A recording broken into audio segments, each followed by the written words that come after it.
Hey guys, Bella here. Welcome to my channel. So, this is going to be another straight from the heart video. No edits or anything like that. So please like the video, subscribe to my channel, please. We are well on our way to 1,000 subscribers, and that's exciting. Sorry about this.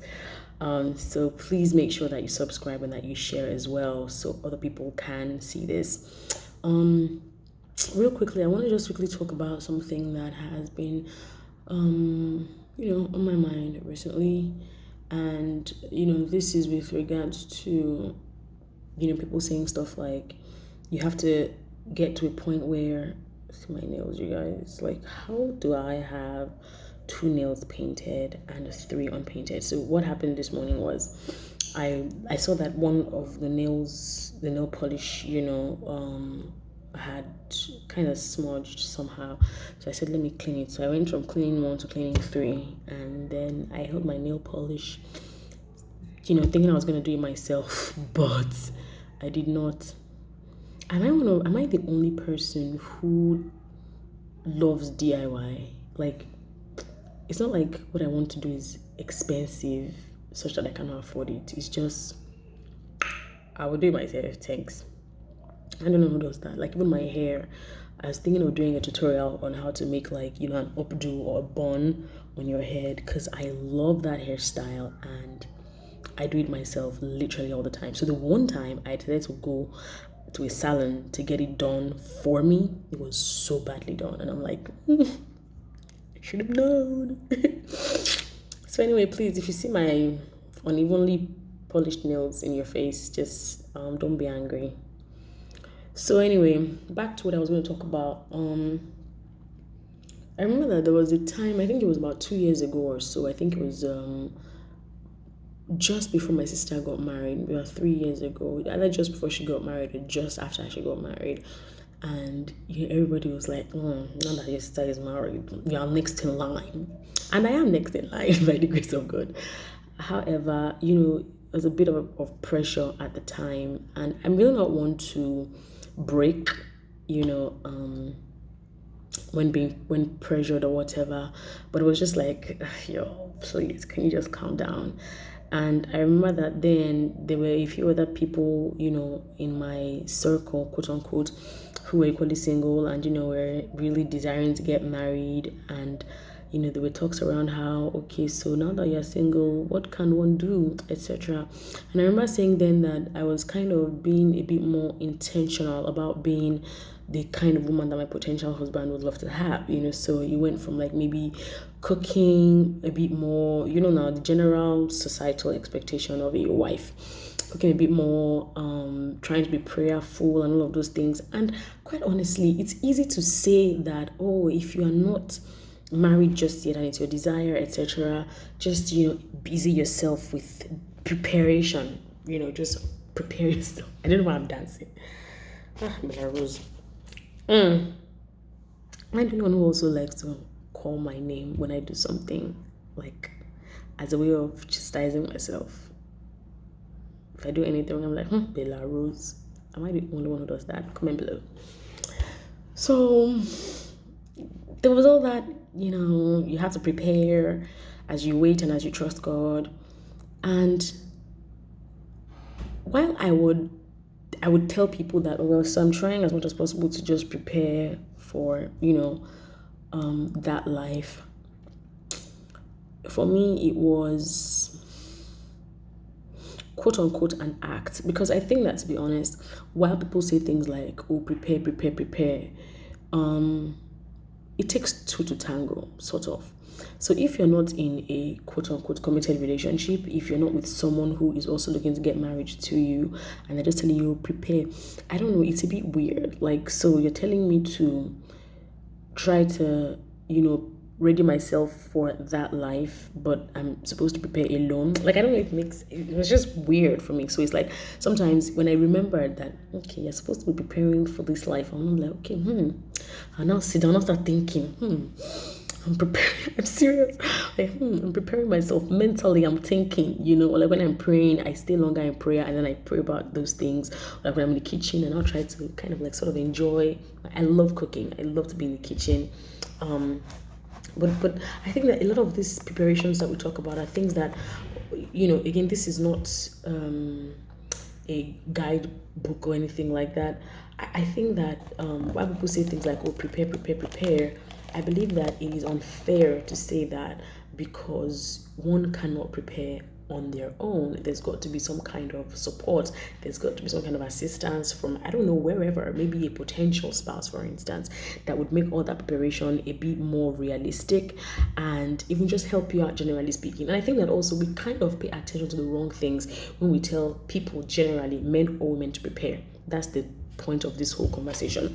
People say things like, okay, you have to be know how to cook food, you have to be patient, but it's like they don't exactly tell you the essence of some of these things, right? So if, for instance, somebody upsets you, maybe a person that you're in a relationship with, for instance, upsets you, that is where your patience is tested. That's when you have to realize that you don't have to yell at them or just go silent, which is really like my MO.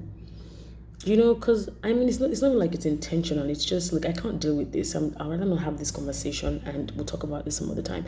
No one really tells you. Someone see they will upset you to the point where you would perhaps have to apologize even when you are right.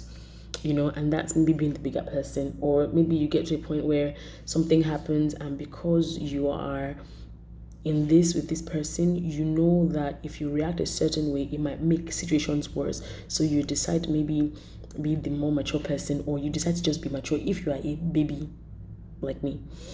And naturally, things tend to get on your nerves. There are some times that maybe things will happen, and then instead of lashing out or being dramatic about things, you just choose to not say anything, and maybe for that moment you deal with the situation, or you postpone it, and then later on when you guys maybe have time to talk or whatever, you bring it up again. Like, these are the practical things I think people need to be taught to do. So when you just tell people, oh, just prepare, it's like, I don't get it, right? I think that I'm really not one to I'm not one to really support, the whole let's date and see how it goes thing. That's really not me. I'm more courtship inclined. However, not everybody has it that way. Okay, so I find that a lot of times people tend to learn these things from relationships that they have been in and have walked out of.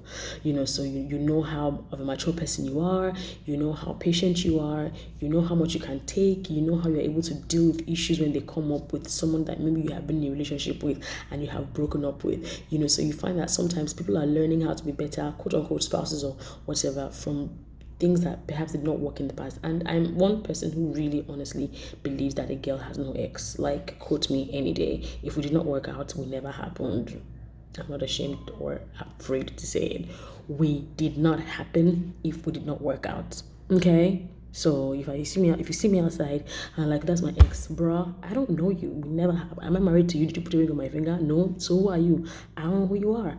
My sister laughs at me all the time when I say this, but it's the truth. If we did not work out, we never happened. Have I said that enough times? I think I have.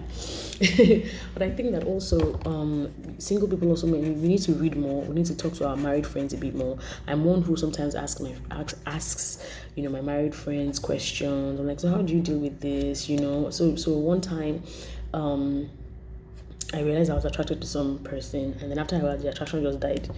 It just went away. And then I'm like, I had to ask a friend of mine, like, please, I want to ask you, married person, when you know that you're married now, you know what I mean? Are there times when you feel unattracted to your spouse? And she was like, but of course.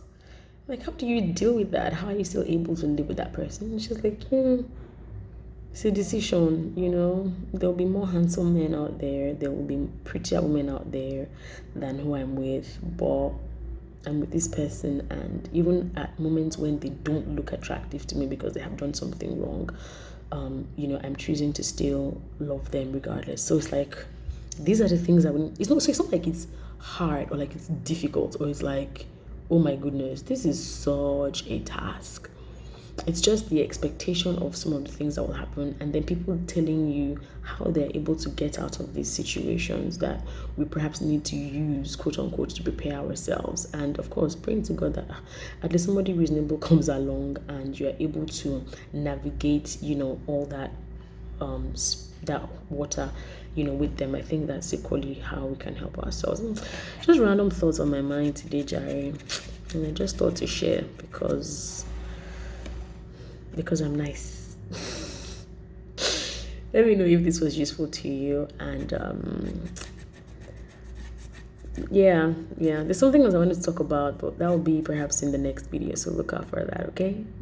I'm wearing my TEDx Lagos t-shirt. I was on the team last year, 2019. It was pretty exciting, Sha. It's like super exciting stuff.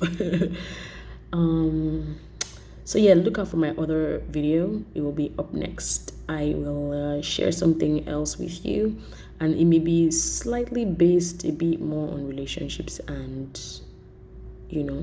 singlehood and some of my observations yet again. Thanks for watching. Don't forget to please subscribe to my channel, like this video, share, leave a comment down as well, and I really appreciate that.